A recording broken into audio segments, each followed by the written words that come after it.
What is it like to feel completely alone? Have you ever felt like that before? Maybe isolated from the world around you with no one to turn to. Psalm 102:7 says, "I watch and am as a sparrow alone upon the housetop." This verse speaks to that loneliness but reminds us of something powerful. Even in isolation, we're never truly alone. There may have been times in your life where you faced a personal loss, leaving you feeling empty. In such moments, turning to Scripture can bring immense comfort. Just as Isaiah 41:10 reminds us, "Do not be afraid, I am with you." Even in our darkest periods, universal presence is there to provide strength and peace, becoming a source of light and hope amid the pain.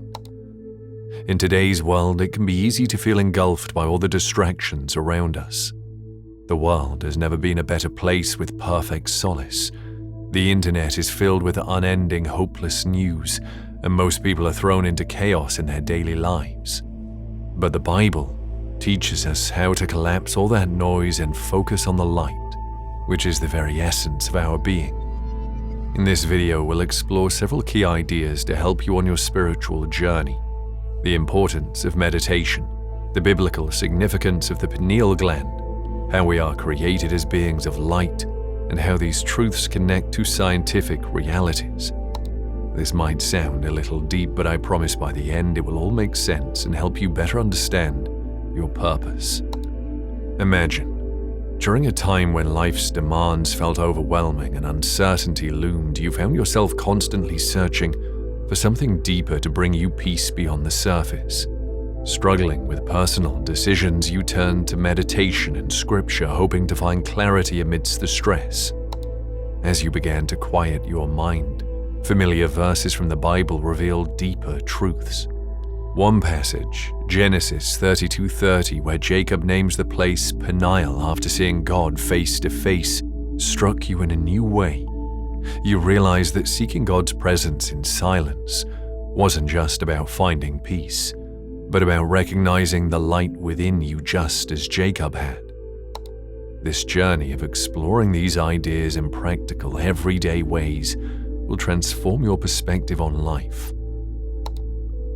Meditation, collapsing the wave. Meditation is one of the most powerful ways we can learn to feel God's presence. The Bible tells us in Psalm 46:10, "Be still and know that I am God." But what does this mean in today's context? In science, collapsing the wave is a concept in quantum physics where particles exist in many possibilities until someone observes them. The act of observing collapses all the options into one reality. When we meditate and focus, we collapse the noise and confusion of the world, aligning our energy. Jesus often went off alone to pray or, from different perspectives, to meditate. Mark 1:35, which is an example for us. When we take time to be still, quiet our minds, and focus on God, we allow ourselves to hear His voice more clearly. Meditation doesn't mean to empty one's mind. It's a practice of acceptance, being the present moment.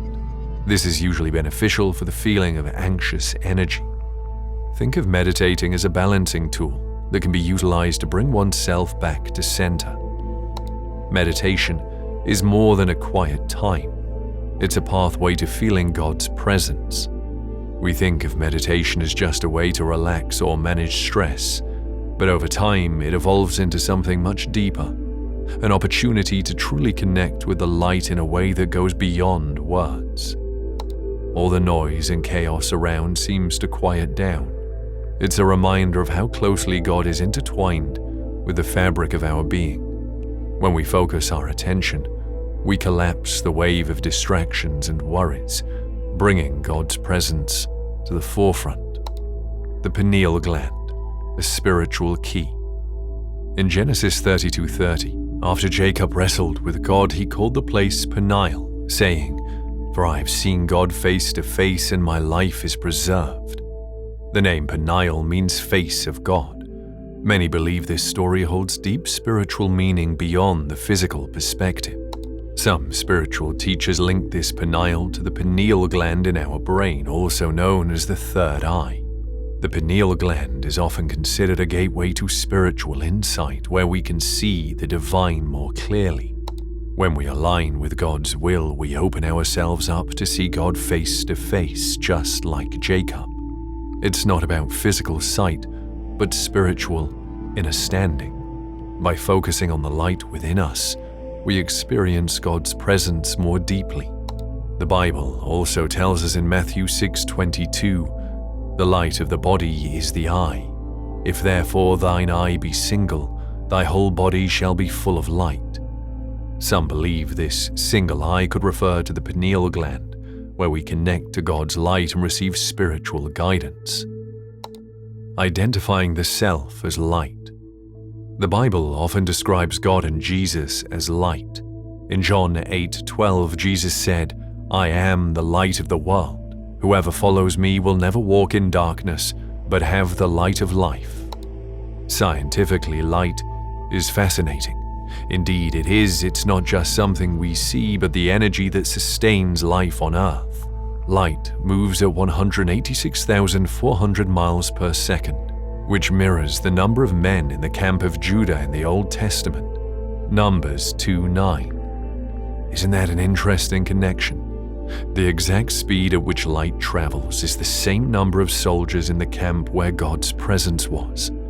This teaches us that physical and spiritual light has power and purpose.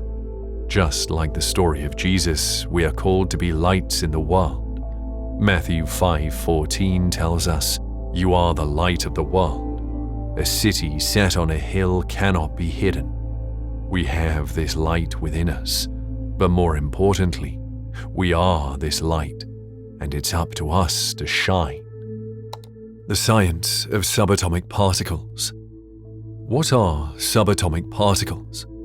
These are any of many units of matter smaller than an atom. At the most minor level, everything in the universe comprises subatomic particles. These particles don't follow the usual rules of time and space.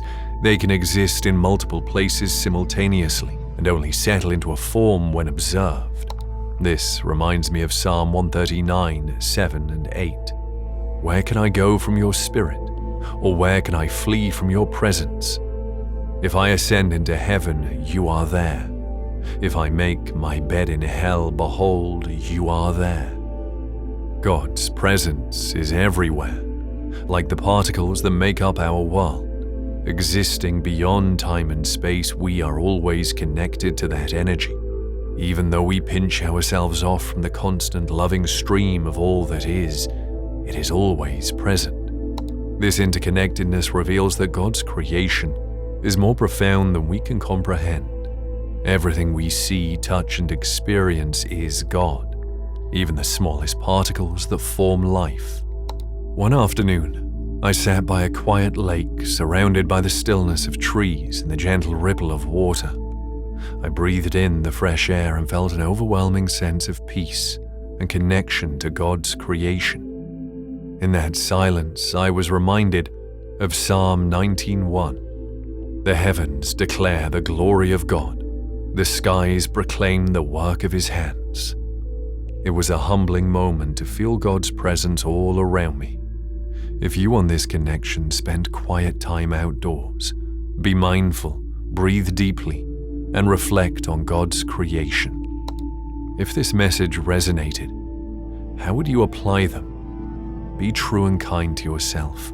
You deserve every atom. Mark 13:37. "And what I say to you, I say to all. Watch." Jesus encourages us to stay awake, to be mindful, and to be still and watch.